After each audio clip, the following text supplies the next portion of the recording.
अवकाळी पावसाने घेतला तरुणाचा जीव. नमस्कार, आपण पाहत आहात दिव्य महाराष्ट्र डिजिटल. ही घटना आहे अंबड तालुक्यातील महाकाळा गावातील.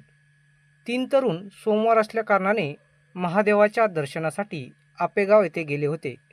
सायंकाळी परत येत असताना अवकाळी पाऊस सुरू झाला. साष्ट पिंपळगाव महाकाळा रस्त्यावरती एका वस्तीच्या जवळ लिंबाच्या झाडाखाली हे तरुण थांबले असता अचानक वीज कोसळून दोन तरुणांचा जीव गेला तर एक जण गंभीर जखमी झाला.